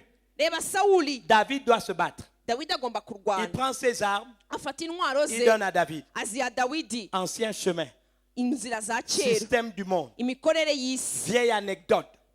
ibitekerezo bishaje. David doit maintenant aller se battre. dawidi agiye kurwana, Et il commence à faire ça. atangira gucumbagira, agenda Mais nabi. s'il va se battre comme ça, niba agiye kurwana Goliath gutya, va le tuer. goliyati Il y aramwicira. a trop de choses qu'on renouvelle, hari ibintu byinshi tugomba kugira mais qui bishya, sont obsolètes, ariko mu by'ukuri ntacyo qui n'ont bivuze, plus de valeur. bitagifite agaciro. Je vais dire une chose grave. hari ikintu ngiye kuvuga gikomeye. Même dans la manière dont nos églises sont structurées, n'uburyo amatorero yacu ameze ateye, même dans nos affaires, yewe no mu mirimo dukora, c'est pas tout que Dieu veut. siko byose imana ibishaka. Il n'est pas silencieux, il regarde. ntabwo imana icecetse irabireba. Exemple, urugero, pensez que l'église, c'est ce que nous faisons.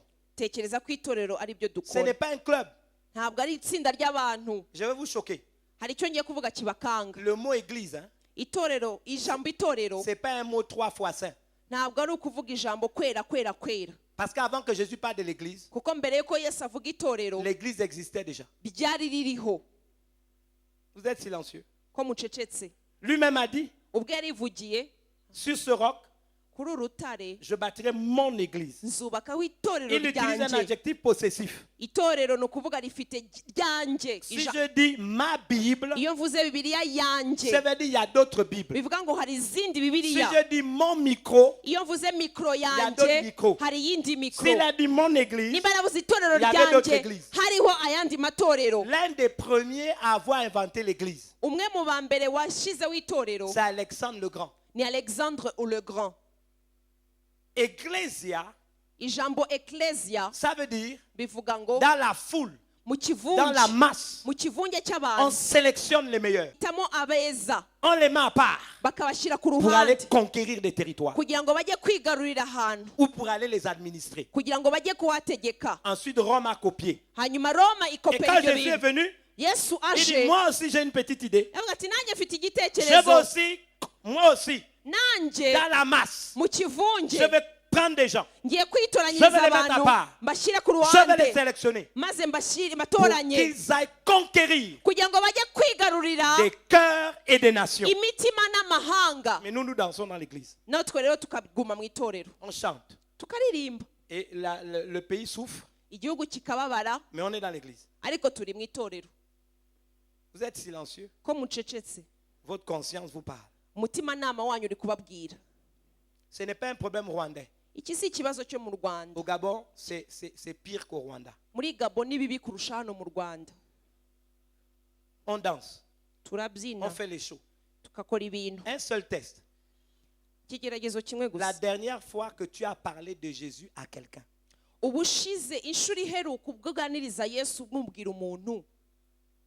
Vous êtes silencieux. Maintenant, nos croisades d'évangélisation, c'est des chrétiens qui sont déjà à l'église qui viennent. On vous dit amener les païens. Mais on a même honte d'amener les païens. Sortons des anciens chemins. C'est important. 9e point, l'avant-dernier. Ne pas se sous-estimer. Nous avons de la valeur. Je répète, ne pas se sous-estimer. Nous avons de la valeur. Je le répète encore une énième fois. Ne pas se sous-estimer. Nous avons de la valeur. Le psaume 139, verset 14. Déclare que nous sommes des créatures merveilleuses. Regarde celui qui est à côté de toi et dis-lui, tu es une créature merveilleuse. Timothée dit qu'on ne méprise pas ta jeunesse. La philosophie occidentale a eu un objectif. Faire croire aux Africains qu'ils étaient des sous-hommes. Un médecin, théologien, pasteur de son état, a osé écrire des choses qu'on enseigne dans l'université. Il a dit que Noé a maudit Cham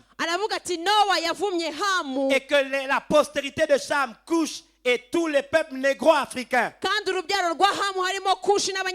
ont été maudits et que la seule raison pour laquelle ils existent, c'est d'être des bêtes de somme. Ça veut dire des gens qui souffrent et qui portent des fardeaux. C'est le seul rôle qu'il nous a donné. On a enseigné ça dans les universités. Des idéologues politiques ont pris ça. C'est des protestants hollandais, anglais qui ont mené ça en Afrique du Sud. Et sur la base de cette histoire biblique, ont imposé l'apartheid. Et les colons ont pris ça, les colons. Les mêmes colons qui se mettaient à genoux devant nos rois sont les mêmes qui ont appelé les missionnaires. On leur dit, enseignez-leur que la richesse c'est pas bon, l'or c'est pas bon, le pétrole c'est pas bon, qu'ils abandonnent ça, qu'ils seront au paradis. Mais la nuit ils allaient prendre notre pétrole, ils allaient prendre l'or. C'était pas bon pour nous, mais c'était bon pour eux. On a déstructuré l'Afrique. Oui, il y avait des mauvaises choses. Mais les bonnes choses étaient plus nombreuses que les mauvaises. On a menti sur nous. Aucune tradition africaine n'a été basée sur le cannibalisme. Ça n'existe dans aucune tradition africaine. Est-ce que ça veut dire qu'il n'y a pas eu de cannibales? Ceux qui l'ont fait n'étaient pas africains. Ils étaient sorciers. C'est pas parce qu'un sorcier fait ça qu'on va prendre son identité africaine. suko hari umurozi urya abantu bamwite munyafurika. On nous a déstructurés. Badukuyeho agaciro kacu. Et on s'est assimilé aux choses qui étaient mauvaises. Natwe twisanisha n'ibibi. J'ai vu à Paris Paris, deux jeunes Sénégalais hari icyo nabonye ku à Musenegal. côté de la mairie de Paris. Iruhande rw'ibiro by'umujyi wa Paris. J'étais choqué. Byarambabaje. Le quartier là s'appelle les Marais. Iyo aho hantu hitwa Marais. Deux jeunes Sénégalais. Apôtres, ils n'avaient pas 17 ans. Uwo Musenegale nta myaka 17 yari Deux jeunes garçons abahungu babiri qui s'embrassaient dans la bouche. basomana ku munwa. Ils étaient homo. Bari abatinganyi. Je suis allé leur dire, nagiye kubabwira, mes enfants, bana banje, ça là, ibyo ngibyo ça mukora n'existe pas chez moi. ntabwo bibaho iwacu. J'ai mis mon poing, regardez, on a la même peau. Ndababwira ni dore dufite uruhu Ça rumwe. c'est quoi? Ibi ni ibiki? J'ai dit, vous ne vous aimez pas. Ntabwo mukundana. Vous ne vous aimez pas. Ntabwo On vous a mukundana. envoûté. Je dis, Barababase. vous faites honte à vos parents. Ababyeyi banyu mubakoze Et je vous donne un isoni. conseil. Kandi reka mbagire Si vous inama. voulez avoir la preuve que c'est bon, Nimba mushaka kumenya yuko ari byiza, retournez chez vos parents au Sénégal. musubire ku babyeyi banyu muri Allez vous Senegal. embrasser comme ça devant papa et maman. Imbere ya papa na mama musomane nk'uko nababonye. Soit ils vont vous tuer, Yenda muricwa, et s'ils ne peuvent pas vous tuer, nimba batabishe ils vont mettre le poison dans la nourriture. baraza kubaroga mu biryo. Ils m'ont regardé, Barandebye, choqué. bakanzwe. On a assimilé n'importe quoi. Twisanishije n'ibibonetse On peut se byose. marier sans que les parents soient au courant. Ibaze yuko abantu bashingirana ababyeyi babo batabizi. Voilà les désordres. Dore akavuyo. Je dis de la part de Dieu, Ndavugira Imana, ne nous sous-estimons pas. ntitukisuzugure. Église d'Afrique, sois fier d'être africain. Torero rya Afurika, ugira ishema ryo kuba uri umunyafurika. Sois fier d'être africain. Ugira ishema ryo kuba uri umunyafurika. Sois fier de ta culture. Ugira ishema ry'umuco wawe. La culture, ce n'est pas la sorcellerie. Umuco si uburozi. Il y a la culture, c'est une chose, Umuco ni ikintu kimwe, et la sorcellerie, c'est autre chose. n'uburozi ni ikindi. Nous ne devons pas accepter qu'on assimile notre culture à la sorcellerie. Ntabwo dukwiye kwemera ko basanisha umuco wacu Savez-vous n'uburozi. que Jésus a respecté sa culture? Mwari muzi ko Yesu yubahirije umuco we? Savez-vous ça? Mwari mubizi? À 12 ans, Afite imyaka 12, il ose parler. avuga. Il n'avait pas la majorité. Ntabwo yari kumwe Il n'abandi a dit à sa mère, benshi. je suis venu m'occuper de Ntabwo la yari famille. yagira imyaka y'ubukure. Aravuga ati mama ngomba kwita ku mirimo ya Mais la data. Bible dit qu'on l'a pris par la main Ariko biravuga ngo bamufashe et ils sont ikiganza redescendus. baramanukana J'aime bien nawe. le mot redescendre. Wasomye ijambo ngo Et la basubirana Bible nawe. dit, il leur était soumis. Biravuga ngo arabagandukira. Il a attendu 23 ans. Yategereje imyaka Non, 28, 18, je crois, 18. yategereje imyaka Pour 18 reprendre la parole. kugira ngo yongere kuvuga. Il s'est soumis. Yaragandutse. La majorité, c'était 30 ans. Kuba imyaka y'ubukure yari imyaka Il rentrait dans 30. le temple. Yinjiraga mu Il rusengero respectait les règles. akubahiriza amategeko Jésus lui-même asanze. Yesu A ubwe respecté sa culture. yubahirije umuco we. Et le Jésus que vous et moi nous connaissons Uwo Yesu wowe nanjye n'a écrit tuzi nulle part qu'il faut abandonner la culture africaine. nta na rimwe yigeze yandika ahantu namwe ko tugomba kureka umuco On wa doit Afurika. sortir du péché Tugomba kuva mu et on doit cyaha sortir de la sorcellerie. tukava mu burozi. Mais il ne nous a pas dit de sortir de notre culture. Niyigeze tubwira ngo tuve mu mico Si nous yacu. jetons une culture, nous n'avons plus d'identité. Tutagize umuco ntabwo twagira n'izina. Et ça, on nous l'a mis dans la tête. Kandi ibyo nibyo badushize mu mutwe. On a eu un grand débat. Hari impaka Est-ce ikomeye que dans twagize. l'église, on doit seulement jouer le piano? Ese mu itorero tugomba gucuranga Oh piano non, si on ne joue gusa? pas le piano, il n'y a pas le Saint-Esprit. Nitudacuranga piano mwuka wera Mais nazaza. quand j'ai vu le Saint-Esprit descendre avec des pygmées qui tapaient sur les tambours et qui tapaient sur leurs mains, je me suis dit non, je vous dis la vérité, ça n'a rien à voir avec le piano. Ariko hari aho nagiye kubasangwa butaka asanga barakoma amashyi bararirimba badakoresheje piano. Mbona umwuka wera yaramanutse mpita ngo nta mpamvu tugomba gutsindagira piano mu itorero ngo nibwo bwonyine umwuka wera Oh non, azaza. moi je suis un serviteur de Dieu. Si vous m'invitez, il faut que j'entende les sons du violon. Je dis, tu vas entendre le tambour des Africains. Hakagira undi uza akambwira ngo mukozi w'Imana kugira ngo njyewe mbwirizwe nuzuzwe ngomba kumva bacuranga violon. Namubwira ni oya ugomba kumva ingoma zo muri Et Afurika. tu sentiras la puissance de Dieu avec. Icyo gihe uzumva imbaraga z'Imana zikuriho. Alléluia. Haleluya. Ne pas vous sous-estimer. Ne Nimukisuzugure. laissez pas les gens vous sous-estimer. Nimuzemera abantu ko Ne laissez pas basuzugura. les gens vous maîtriser. Nimuzigire uwo mwemera ko basuzugura. Le Philistin a méprisé David. Umufilisitiya yasuzuguye Dawidi. Il a vu en lui un simple enfant. Yamubonyemo umwana muto. Je termine avec le 10e point. Ndasoza n'ingingo ya 10. Et c'est avec ça que je vais exercer le temps de prière. Aho niho turi busengere. Mes amis, David a dit quelque chose. Et c'est avec que je voudrais terminer et prier. Au Au verset 45, il dit, tu marches contre moi avec l'épée, la lance et le javelot. J'aimerais que tout le monde se lève. J'aimerais que tout le monde se lève. Et que vous répétez avec moi et moi. Que ce soit un engagement. Levez votre main droite, serrez le poing fort et dites et moi. Je n'entends personne. Et moi, je marche contre toi. Au nom de l'Éternel des armées, du Dieu de l'armée d'Israël, que tu as insulté. Je veux que tu regardes tous tes Goliaths. Serre ton poing aussi fort que ton poing est serré. C'est la preuve de ta détermination. J'aimerais qu'il y ait un chant qu'on a chanté le matin, Shama, qu'on me le prépare. Et si on peut venir devant, Shama, je vous ferai signe. Je veux ce son. Il y a une onction dans ce chant, Shama. Je crois qu'on l'a chanté le matin. Vous vous rappelez du chant. Mettez-vous devant. Avancez s'il vous plaît. J'aimerais que serrez votre poing aussi fort que ton poing est serré. C'est ta détermination. C'est ta foi. C'est ton engagement de vaincre tous tes Goliaths. Il y a trop de Goliaths qui ont intimidé l'Afrique. Il y a trop de Goliaths qui ont intimidé nos vies. Il y a trop de Goliaths qui nous ont paralysés par l'ignorance, paralysés par la peur. Mais j'entends la voix du Seigneur. C'est un jour de délivrance. C'est un jour de libération. C'est un jour de restauration. C'est un jour de repositionnement. C'est un jour de renouvellement.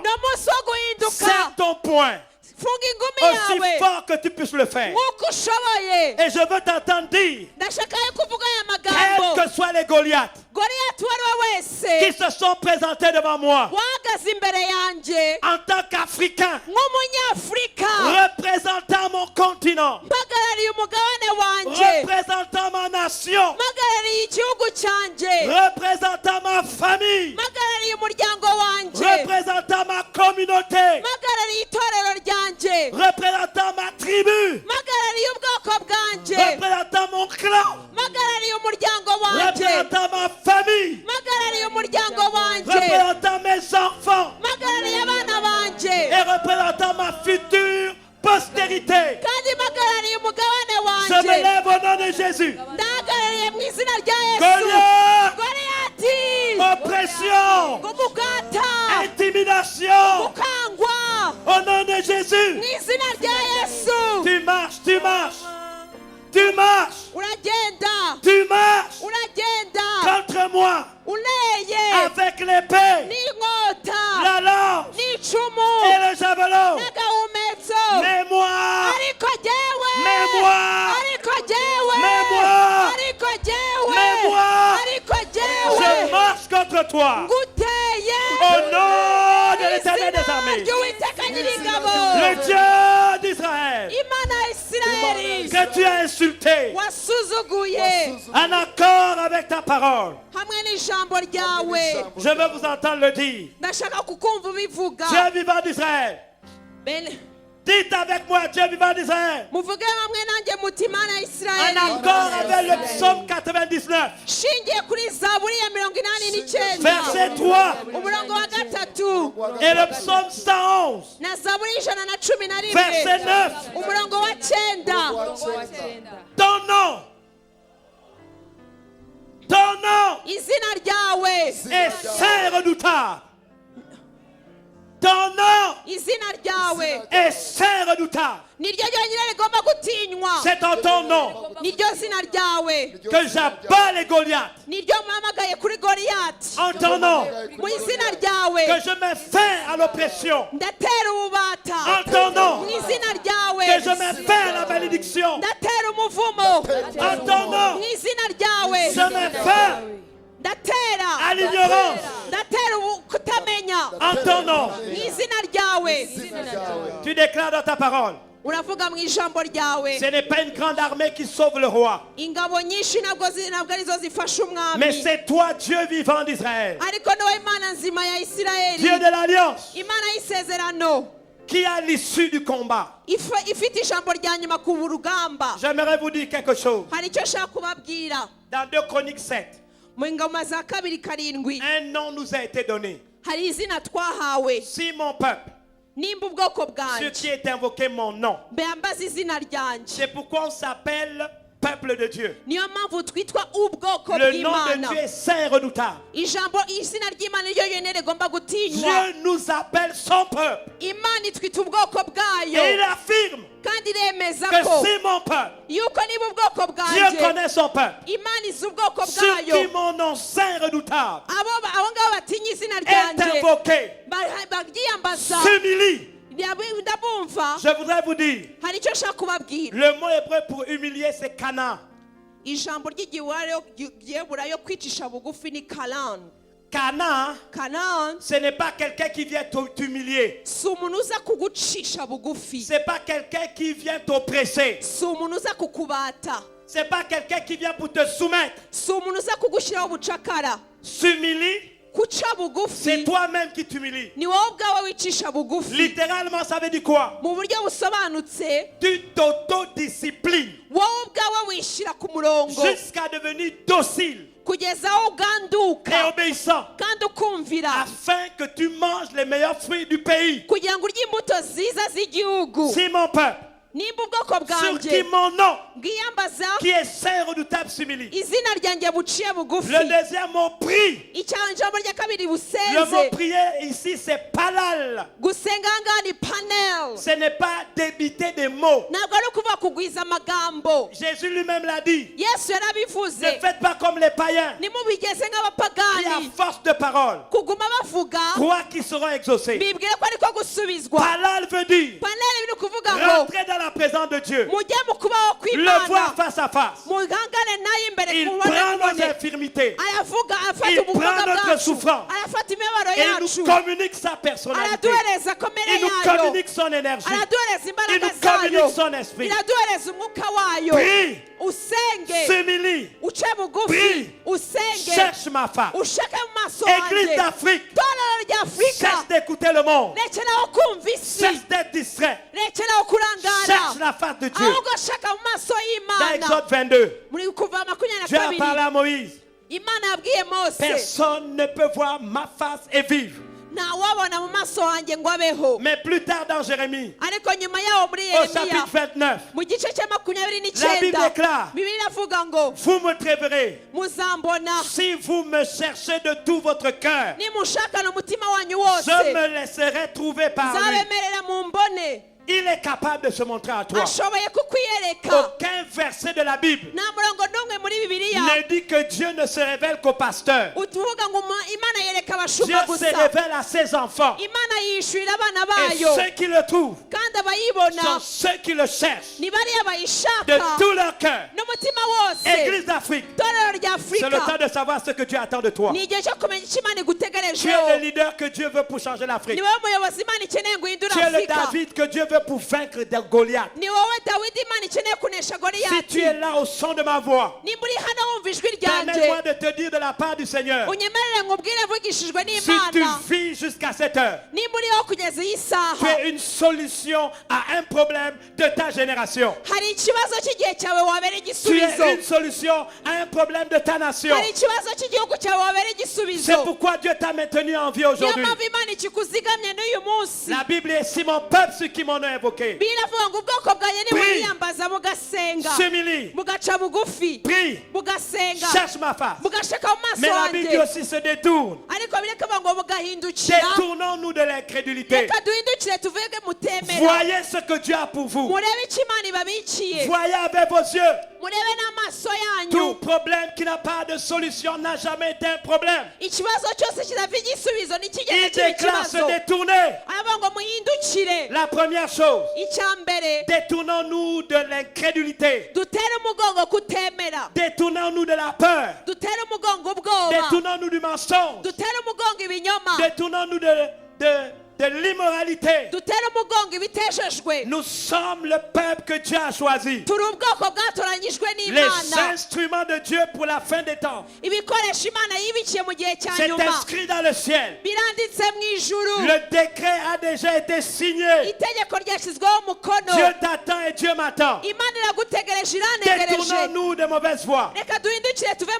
Dieu dit, si je m'humilie, prie, cherche sa face et me détourne de ces mauvaises voies. Il n'a pas dit ça au Parlement rwandais. Il n'a pas dit ça au gouvernement gabonais. Il n'a pas dit ça à l'ONU ou à l'Assemblée de l'Union africaine. Le message que je viens de dire, il le dit à son peuple, sur qui son nom est invoqué. Il dit, je l'exaucerai des cieux. Je prophétise que nos prières ont déjà été exaucées.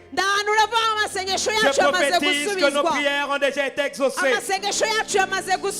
Dieu a entendu nos prières. Dieu a vu nos larmes. Il s'est levé sur son trône. Il a signé le décret. C'est le temps de l'Afrique. C'est le temps de l'Afrique. C'est le temps de l'Afrique. C'est le temps de l'Afrique. Il dit, je l'exaucerai des cieux. Mais écoutez, il est bon. Il ne s'arrête pas là. Je guérirai son pays. Je prophétise la guérison du continent africain. Je prophétise la guérison de nos nations. Quelqu'un se pose la question, pourquoi il nous guérit? Pourquoi? Une seule raison. Écoutez-moi bien. Dieu ne parle pas à un cœur troublé. Et Dieu n'envoie pas un blessé à la guerre. Vous savez, lisez Actes des Apôtres. Ne fût-ce que les premiers chapitres. Aucun réveil. Depuis le jour où le Saint-Esprit est descendu pour la première fois, n'aura une telle puissance que celle que vous et moi nous allons porter. Beaucoup d'entre vous, vous n'allez pas mourir avant que vous n'ayez vu cela de vos yeux. Je vous parle de la part du Seigneur. C'est pour ça ce matin, levez seulement vos mains vers le ciel. Ici c'est un autel. Il n'y a pas de sacrifice. En fait, il n'y a pas d'autel sans sacrifice. Et j'ai entendu dans mon esprit le psaume 50. Voici ce que dit l'Éternel. Rassemblez-moi mes fidèles qui ont fait alliance avec moi par le sacrifice. Et les cieux publieront sa justice. Parce que Dieu est un juste juge. Ce soir, le sacrifice que Dieu veut, c'est ta propre vie. Mais un sacrifice, on le met sur un autel. Vous pouvez rester à votre place. Ça ne change rien. Mais si j'avais un avis à donner, je crois au mouvement. Je crois toujours au mouvement. David est allé vers Goliath. Je veux que toi-même, tu sois le sacrifice. Que tu te mets toi-même sur l'autel. Et que tu dises à Dieu, consume-moi. Renouvelle-moi, transforme-moi ce soir pour qu'en sortant d'ici, je sois ce David qui va conquérir la nation et qui va être une solution pour ma génération. Et si tu viens devant l'autel, ou si tu décides de rester, levez les mains, nous chantons Shama et l'onction va commencer à inonder cet endroit. Gloire à Jésus. Shama, Shama, chantez-le, chantez-le. Thank you Jesus. Shama, Shama,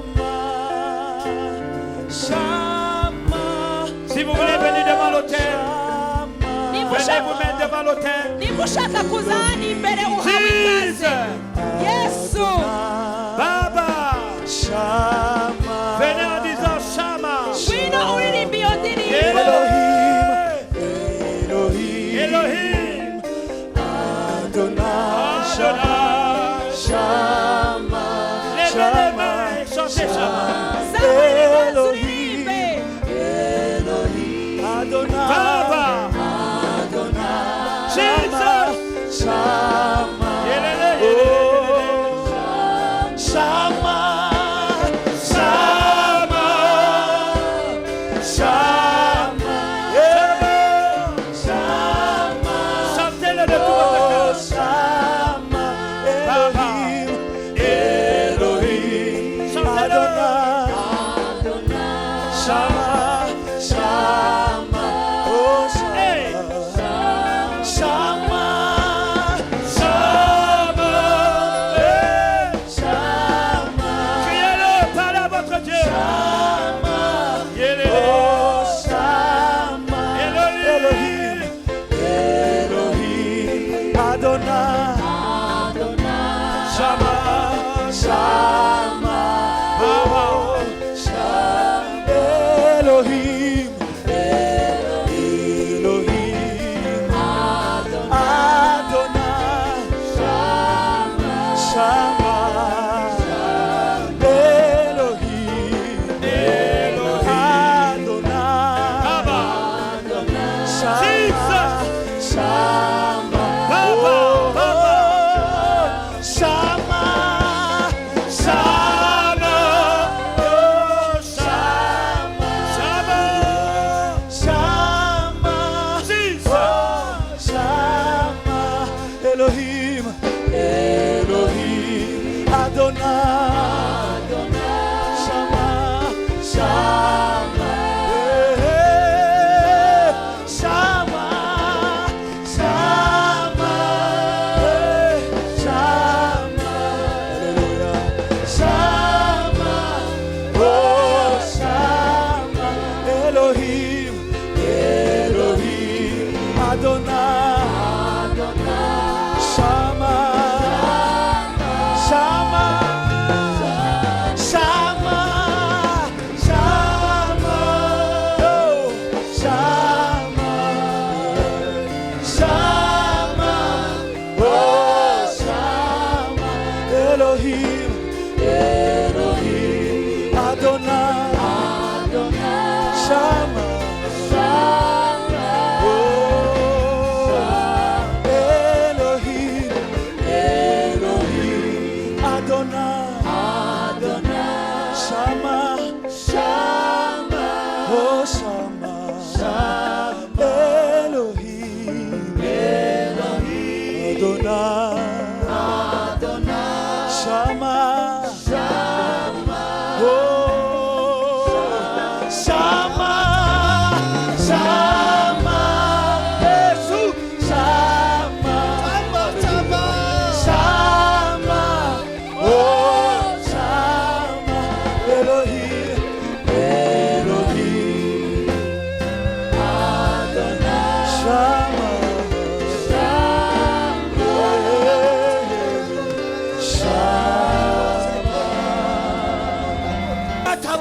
Father, rambura ikiganza cyawe ku bwoko bwawe. may you come between your rambura ikiganza cyawe ku bwoko bwawe. Bring your hand upon Bohora your abana people. bawe. Restore your Bohora children. abana bawe. Restore your Buzuza people. amahoro. Fill them with Buzuza peace. Fill umunezero. them with joy. Buzuza ibyishimo. Fill them with joy. Y'izina rya In Yesu. the name of Jesus. Reka twese dusubiremo. Let us all repeat this. Mwami Yesu. Lord Jesus, ciye bugufi uyu mugoroba. I humble myself this Ndi evening. imbere yawe. I'm before you. Ndakwihaye burundu. I give myself to you Kuva uyu completely. munsi. From now, Wa Mufilisitiya we. you Philistine, Goliyati. Goliath, Imbere yanjye. before me, Ndakwirukanye. I send you out. Ndagutsinze. I defeat N'izina you. rya Yesu. In the name of Jesus. Waje unera. You came to attack me Unera n'amacumu n'uducumu. with swords. Ariko ndaguteye. I attack you. N'izina ry'Uhoraho. In the name of the eternal Imana God, ya Isirayeli. God of Israel. Wasuze wazungu uyu munsi The ubuzima word you bwanjye have inspired